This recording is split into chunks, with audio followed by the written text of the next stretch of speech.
بسم الله الرحمن الرحیم. قدرمنو کتونکو السلام علیکم ورحمت الله وبرکاتو.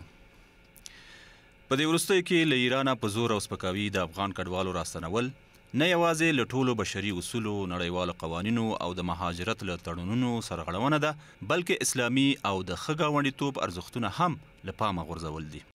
وطن ته شرغلی په غیش کې میشته شي، ګرانو مهاجرو ستړي مه شئ. ډېر مو یادېدلی چې به کله راستانه شئ، ګرانو مهاجرو ستړي مه شئ. ګرانو له کوربه هېواده د مهاجرینو بیرته راستنېدل دومره د اعتراض وړ خبره نه ده، خو دغه بهیر چې په ډیره بېرحمۍ او له انساني چلند څخه لرې ترسره کیږي، دا د افغانانو د کرکې سبب ګرځېدلی.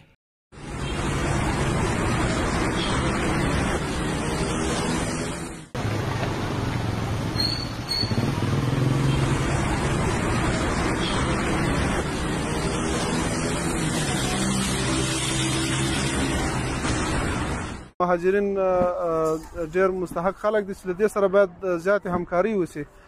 دا نه د مسلمان لپاره نه د افغان لپاره مناسبه ده چې هغه له دغسې موقع څخه بده استفاده وکړي او دغه رقم 2 چنده یا 3 چنده بیه لوړې کړي. د دې د کنټرول لپاره هم اسلامي امارت او اړوند ادارې کار کوي.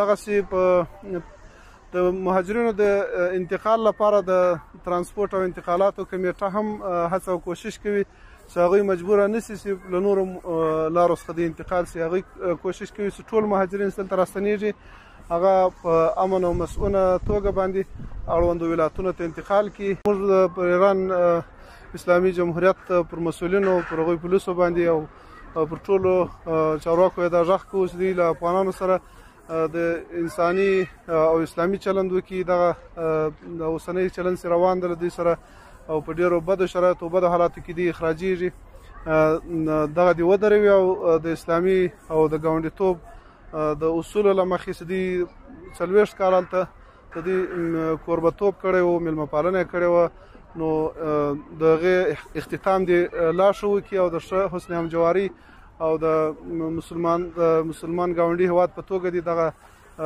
ناسم او بد چلند نور له افغان مهاجرینو سره ودروي. راستانه شوي مهاجرین چې کله موږ غولي دي د هغوی همدا اساسي ستونزه دا ده چې دوی شتمنۍ هلته پاتې شوې دي. هغوی نه دي توانېدلي چې د کور سامان او اسباب ځان سره راوړي او تر څنګ هغه کارونه چې یې کړي دي، مزدوري مزد یې پاته ده، نورې شتمنۍ یې پاتې دي. د تجارانو له جملې چې هغوی کاروبارونه درلودو او هلته جایدادونه درلودو هغه پاتې شوي دي. په دې مورد هم د کمیسیون په چوکاټ کې یو کمیټه ده چې د صنعت او تجارت وزارت په مشرۍ مختلف ادارې پکښې دي. هغه کوشش کوي چې له ډیپلوماتیکو لارو د خبرو اترو لارو د ایران اسلامي جمهوریت له مسؤلینو سره دا موضوع جدا تعقیب کړي او بالاخره یو نتیجې ته ورسېږي. لومړی خو دا د نړیوال کنوانسیون خلاف عمل ده، دوهم د مسلمانۍ او د اسلام ورورګلوۍ خلاف عمل ده، دریم د یو مذهب په چوکاټ کې دننه یا د یو دین په چوکاټ کې دننه د دوی دغه ظالمانه کړنه نه په اسلام کې کوم مشروع عمل ده او نه هم په د دوی په ټولو متونو کې چې په مذهبي لحاظ باندې ده او نه هم د یو همسایه سره دغه رقم ښکارېږي چې تر پرونه پورې امید واوسېږي، د دوی د عمق ستراتیژیک هدف واوسېږي او په وروستي کې بیا د دوی په وړاندې باندې په جابرانه توګه په داسې یو عمل باندې لاس پورې کوي چې حتی اموال یې تر غارت کوي، تر غصبوي، تر اخلي. دا د ټولو اخلاقي، اسلامي، دینی او نړیوالو حقوقو خلاف عمل ترسره کوي او دا د خپل نفوذ د ترلاسه کولو لپاره یې کوي. خیلی مشکلات جدی و مشکلات سختی بود برای خانواده ها به اردوگاه ها و به این راه ها. ما اردوگاه حسن آباد رفتیم، به اردوگاه اصلا رفتارشون واقعا منصفانه نبود، یه رفتار غیر منصفانه بود. از نگاه اینه که ما ناسپاس نیستیم از مهمان نوازیشون، برای اینه که اونجا مردم ما مثلا چون همه به یه تاریخ بودن، مردم زیادی اونجا اومده بودن و اینا با چوب و چیز به مردم یه ذره ناسپاسی کردن و به مردم حمله میکردن. واقعا دردآور بود. ما اونجا به چشم سر مشاهده کردیم که تا حتی به خانم ها هم اهانت شدن. ولی ما از امارت اسلامی افغانستان میخواهیم که هرچی در زمینه کار و فراهمسازی کار در افغانستان عزیزمون به خرج بدن هنوزم کم است. دست پلیس ایران اذیت شدیم، یعنی از اردوگاه گرفته به چاه طفلان نوزاد تا هوای گرم، نه آبیه نه غذاییه، هیچ چی نیه. ما 6 سال به ایران بودیم، آدم عرض که ما رو نکردم، برای ما نامه خروجی دادن، گفتم باید ایران ترک کنیم دیگه. ما خودکفا آمدیم ایران چیز کردیم، ولی یک ذره آزار و اذیت اون بر دیدیم دیگه، بازم بر نبود خود رساندیم اینجا. اردوگاه خیلی شلوغ بود، امکانات همه چینی، همگی باید خود مهاجرین بره خود از پیسی خود بخرم، خیلی بی‌نظمی و بی‌رواره اون طرف، ولی بچه‌های خورد اینا همگی زیر دست پا میشن دیگه میشن. خیلی به سختی مهاجرین خود میتونن تا سر مرز برسونن. ما خیلی خوشحال هستیم، ما فقط به مرز آمدیم فکر میکنیم دوباره زنده شدیم خدایی دیگه. هر چه که زجر بر دیدیم این بر خدا شاهده، به ما خیلی خدمت کردن، همه چیز نان آب میدن دیگه، خیلی یک نظم خوبه، ما راضییم. دغه جبر په کولو سره به د افغانانو په ذهنیت کې د دوی په وړاندې باندې کرکه راوپاروي. د دوی کرکه به د دې سبب شي چې بله ورځ به بیا همدغه رقم شرایط لکه پرون چې اسرائیل ورباندې راوستلي وو او افغانانو د دوی لپاره غېږه خلاصه درلودله، حتی هغه یوه میاشت ویزه یې د حجاجو لپاره آزاده کړله، حتی د افغانستان فضا یې د دوی لپاره مجانا په واک کې ورکړله چې له سعودي عربستان نه حجاج په هرات کې کوز شي، په قطار کې کوز شي او له هغه نه استفاده وکړي، بیرته لاړ شي خپلو کورونو او مسکن ته. د دوی فضا خو تړل سوې وه، هغه انسانیت ته چې دوی خپله په خپله سفارت کې اعلان ورباندې وکړي چې هم یې له حکومته راضي یو، هم یې له ملته راضي یو. د افغانستان او ایران اړیکو ته په کتو چې له ډېرې اوږدې مودې راپدېخوا د دواړو هیوادونو ترمنځ ډېرې ګډې دیني، کلتوري او اقتصادي ګټې موجودې دي. د افغان مهاجرینو په وړاندې بد چلند او په جبري توګه له دغه هیواده ویستلې کولی شي دغه اړیکې کمزوري کړي. در مسیر راه در اردوگاه ها همراهشان رفتار صحیح صورت نگرفته و همچنان از طرف بعض اهالی هم بعض حقوقشان در اونجا تلف شده. هر یکی یک داستان مختلف را بیان میکردند و در اونجا به اداراتی که خدمات ارائه میکردند ما وضعیت دیدم نسبت به تعداد مهاجرین تعداد کافی نبود. ما از مرکز از ادارات مختلف هم تعداد افراد در اونجا اضافه کردیم و هم تعداد وسایل در اونجا اضافه کردیم. الحمدلله برای فعلا همه وضعیت تحت کنترل است، تحت اداره هست. خدمات برای هموطنان عزیز ما به شکل نرمال در اونجا ادامه دارد. موضوع مهاجرت یک موضوع بین المللی هست، اما متاسفانه کشورهای همسایه افغانستان به هدف تطبیق عمق استراتژیک منافع سیاسیشان در حکومتداری موضوع مهاجرت را میان مدیریت میکنند. در 4 سال گذشته حکومت اقتصاد محور عدم مداخله در مشکلات و امنیت را افغانستان به جهان پیام داد. آیا کشورهای همسایه پاکستان و ایران این را قبول کردند؟ طبعا که چنین نکردند. وقتی که ما قوانین و قواعد بین المللی میگین، وقتی که از ایران و پاکستان به صدها هزار شهروندایشان به کشورهای اروپایی و امریکایی مهاجر هستند، ظرف 3 سال او تابعیت پیدا میکنند. اما افغانها 40 سال در ایران و پاکستان زندگی کردند و امروز زمانی که اخراج میشن تمام اموالشان را او به یغما میبرند. فشارهای سیستماتیک را بالای مهاجرین میارند. حتی برای تحصیل اولاد افغان در ایران او سند ارائه میکنند، در قبالش پیسه دریافت میکنند. پس وقتی که در طول 40 سال در قبال هر شهروند افغانستان ایرانی ها و پاکستانی ها پیسه گرفتند، روزانه از نهادهای بین المللی به میلیاردها دلار، آیا بر افغان ها این پیسه را او به خدمات رسانی کردند؟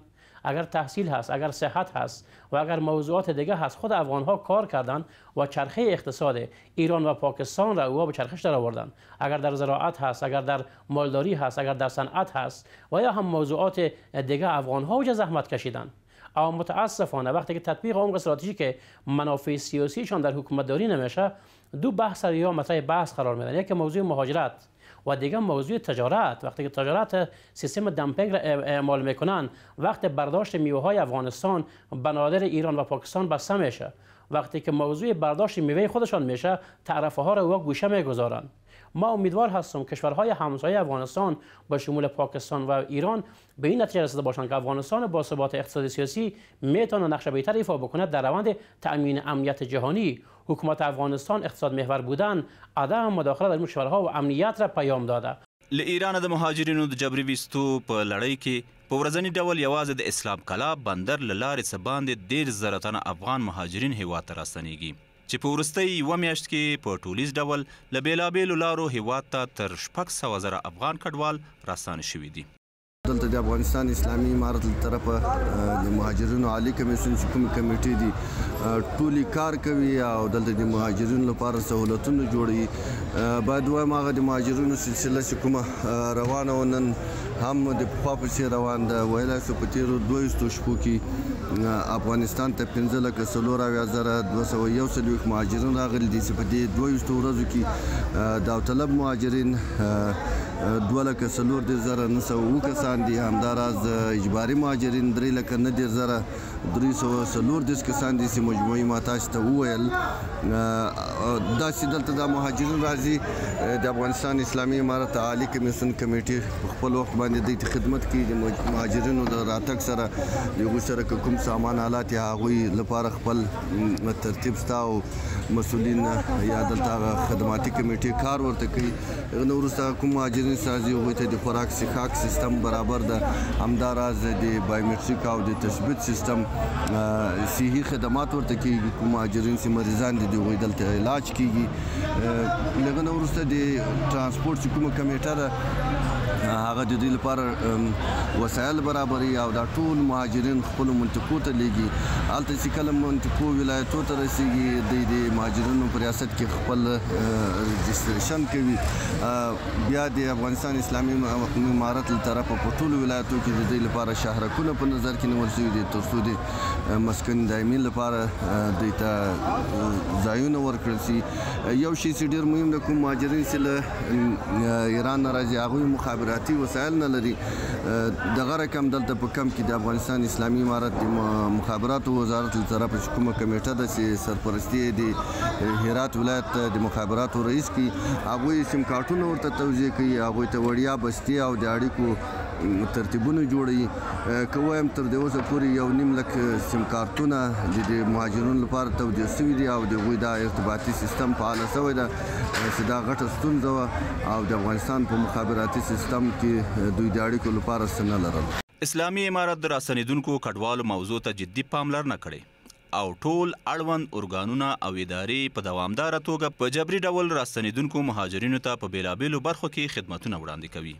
برای مهاجرینی که در داخل وطن میآیند از طرف امارت اسلامی افغانستان در بخش‌های مختلف برای آنها ارائه خدمات صورت میگیرد.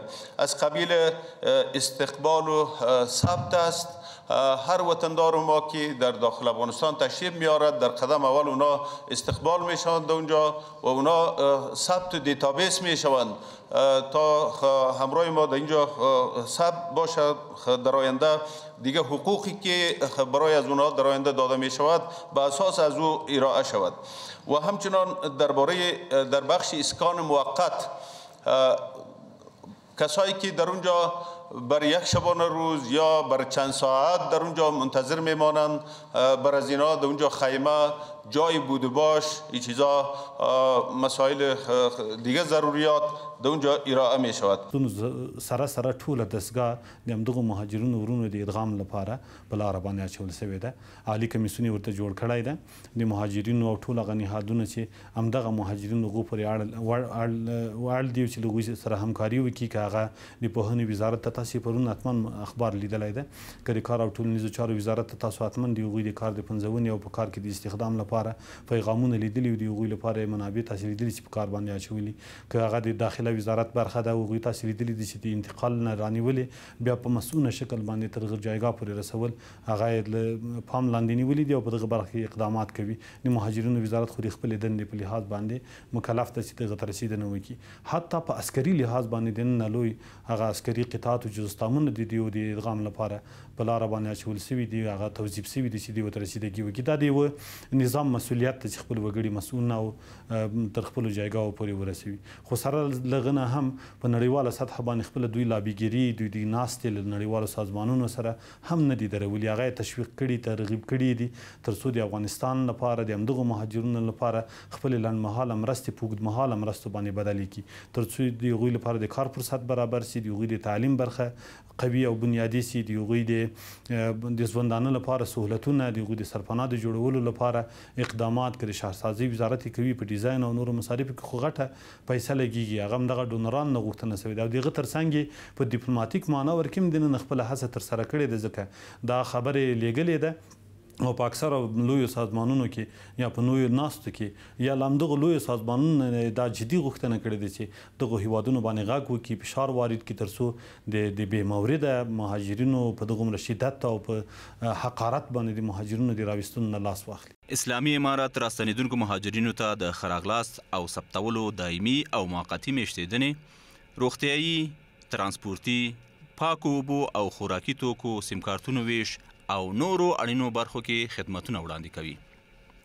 د اسلامي امارت لخوا له راستنیدونکو مهاجرینو سره نقدي مرستې هم ترسره کیږي او هڅه کیږي چې مستحقو هیوادوالو ته د لوړو او نیمه لوړو زده کړو زمینه برابره او د هغوی لپاره په دولتي ادارو او خصوصی سکتور کې کاری فرصتونه رامنځته کړي. آیا همین سه پیام را ایرانی ها و پاکستانی ها بر ما داده میتونن که در اوضاع سیاسی ما مداخله نکنن، در تجارت ما مداخله نکنن، در بحث مهاجرت مداخله نکنن؟ وقتی که انما المؤمنون اخوة قرآن میگه آیا به اساس اخوت و برادری با ما رفتار میکنن؟ وقتی که شما روزانه 40,000 50,000 افغان را شما اخراج میکنین و میفهمین که حکومت فعلی افغانستان هم با مشکلات مواجه هست، پس این به کدام محور هست؟ پس شما هم به نحو همیاری با امریکایی ها و انگلیسی ها دارین. چرا؟ چون افغانستان منابع طبیعی سرشار داره، آبهای طبیعی خود ما میایم مدیریت میکنین و این را شما قبول کرده نمیتونین. وقتی که در گذشته ها معادن افغانستان به یغما برده میشد، رهبر و رهبرزاده این به کشورها تحفه میداد. امروز در مقابل کمره اگر لاجورد است، اگر زمرد هست، اگر احجار کریمه هست، او به فروش میرسه، او به بیت المال افغانستان برمیگرده. ما دیدیم که وزارت عودت مهاجرین خوب عمل کرد. هیئت ها اوجا رفت، از معاون سیاسی، معاون اداری ریاست الوزرا اوجا سفر کرد رفت، مهاجرین را دید و در پهلویش جای داره که از ملت هرات مردم افغانستان ما تشکری بکنین که همنوا با حکومت به استقبال هموطنهای خود رفتن. اگر 100 سال در مرگ بیگانه باشین و برای ما چیزی نمیشه، وطن ما هست. اما امیدوار هستم کشورهای همسایه تطبیق عمق استراتژیک منافع سیاسی استخباراتی را مطرح بحث نداشته باشند، به اساس تعریف منافع ملی با ما روابط داشته باشند. اسلامي امارت راستنیدونکو افغانانو سره د ایران ناسم چلند په اړه هڅه کوي چې د دوامداره ډیپلوماټیکو اړیکو له لارې د افغان مهاجرینو حقوق خوندي کړي او د ایران اسلامي جمهوریت له مسؤلینو یې غوښتنه کړې چې د مهاجرینو انساني او اسلامي حقوق مراعات کړي. ما با هم همسایه هستیم. همسایگی تو نیست که یک روزه باشد. ما همیشه با هم در یک خطه زندگی میکنیم. در اینجا مسئولین جمهوری اسلامی ایران هم باید با مو کسایی که در اردوگاه ها یا در مسیر راه یا دیگه جاها مسئولیت دارند، اگر به اونها یک توجه صورت بگیره تا حقوق اتباع افغانستان یا کسایی که مهاجرین هستند، باید حقوق از اینا باید حفظ شوه، مراعات شوه. د افغان راستنیدونکو په وړاندې زور زیاتی نه یوازې په کور دننه د خلکو له کلک غبرګون سره مخ شوی، بلکې د ایران هیواد عالمانو، روحانینو، سیاسونو او دغه هیواد منتقد او با نفوذ شخصیتونو لخوا هم غندل شوی. در رابطه با مسئله افغانه ها هم عزیزان افغانیمون توصیه میکنم که ما به مردم و ملت افغان، مهاجران افغانی اینجا محبت شده الحمدلله و جا دادیم اینها را و الان به نحو رفتار کنیم که ناراض بر نگردن و همون یک قول در منطقه هست، عرفی در منطقه که میگه مهمان وقتی می آید او را احترام کنید و خوش استقبال باشید و وقتی که مهمان می رود او را با بدرقه خوب بدرقه کنید. اینطور نباشه که ما استقبال خوب کردیم و بدرقه بد بکنیم. اگر بدرقه بد باشه تمام اون محبت ها فراموش میشه. ولهذا بنده به همه مردم عزیز ایران، به مسئولان، دستاندرکاران، به همه شما مردم استان و مسئولان استانی توصیه مانه که عزیزان افغانی را فرصتشون بدید که با فرصت وسایلشون رو بفروشن و آهسته آهسته برن. این که بیاریم تقلیل بدیم بگیم 4 تا افغانی‌ها نفوذی‌های ما هستن، این نیست. واقعا نفوذی‌ها رو خیلی عمیق‌تر ما بگیریم. اتفاقا نفوذی‌ها کسانی هستن که بیشتر از انقلاب صحبت میکنن. اونی که جای فرماندهای سپاه رو لو داده یه افغانستانی نیست، اصلا دسترسی به این اطلاعات نداره. نفوذ جای دیگه اتفاق افتاده. نه تنها که بالای مناسبات دو کشور تاثیر میگذاره، بالای از آن عامه ملت ها تاثیر میگذاره. ایجاد فاصله ها مطرح بحث میشه.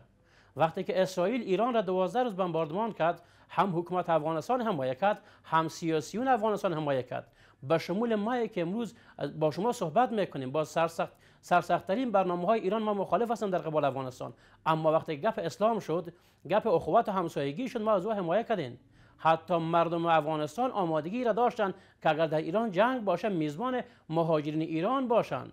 آیا به همون احساس ایرانی ها قبول میکنن؟ وقتی که بیش از 40,000 افغان ها تحت نام فاطمیون به سوریه و یمن عراق کشته شد به خاطر که حکومت ایران مستحکم باشه، وقتی که جنگ عراق و ایران مطرح بحث شد 40 چند سال قبل، 10,000 افغان شرکت کرد. افغان ها تروریست نبودن، افغان ها جاسوس نبودن. امروز افغان ها جاسوس شد و افغان ها تروریست شد. وقتی افغان ها در کوره ها انداخته شد، سوختانده شدن، یک گیلاس آب برشان داده نشد، او فکر نمیکردن که حکومت افغانستان این مدیریت کرده بتونه. او تلاش کردن که حکومت حاکم حکومت کابل باشه، افراد اشخاص علیه حکومت کابل باشه. اما وقتی که کانال قشتپه مدیریت میشه، هیرمند و هریرود مدیریت میشه، معادن ما مدیریت میشه، او ناآرام هستن. این ناآرامی راه چاره نیست. اگر تقابل دارن، تقابل ها را از طریق گفتمان به راه حل پیدا بکنن تا هم افغانستان متضرر نشوه و هم کشورها.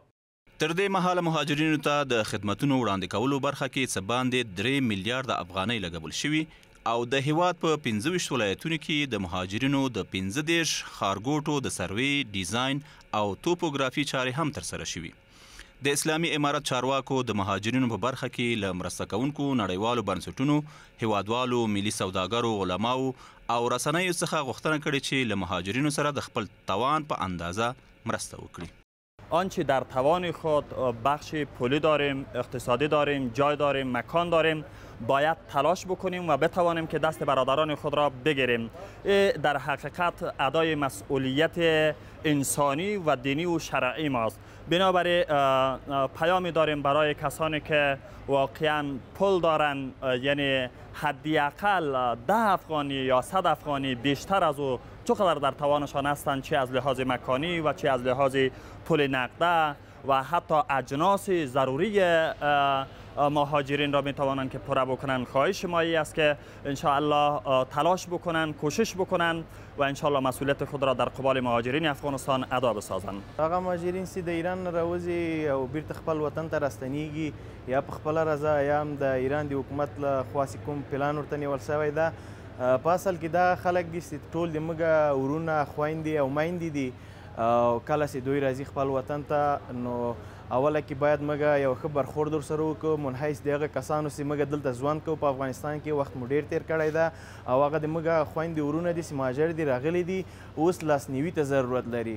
هغه که د موږ د خوا نه وي، که چې عام شهروندان یو، عام وګړي یو، که د هغوی د خوراک په لحاظ، د هغوی د څښاک په لحاظ، او که چیرې څوک وس او توان لري لکه هغه کسان چې مستاجر دي او کورونه لري، دوی ته کرایې را ارزانه کړي، د دوی سره لاسنیوی وکړي او د دوی سره هغه اړخ کې چې دوی وس او توان رسیږي ډېره همکاري وکړي. په ورته وخت کې راپورونه دا په ډاګه کوي چې د افغان کډوالو جبري ایستنه ایران د بشري ځواک له کمښت سره مخ کړې. وروسته له هغې چې ایران حکومت د افغان کډوالو په جبري ایستلو لاس پورې کړ، دغه هیواد کې د ځینو کارخانو فعالیت ټکنی او یا هم په ټپه درېدلې. راستنه شوي افغان کارګرانو په وینا چې په کمو پیسو یې درنو کارونو ته غاړه ایښوده، هغه څه چې ایراني وګړي نه کوي. وطن ته شرغلی په غیش کې میشته شي، ګرانو مهاجرو ستړي مه شئ، ډېر مو یادېدلی چې به کله راستانه شئ، ګرانو مهاجرو ستړي مه شئ.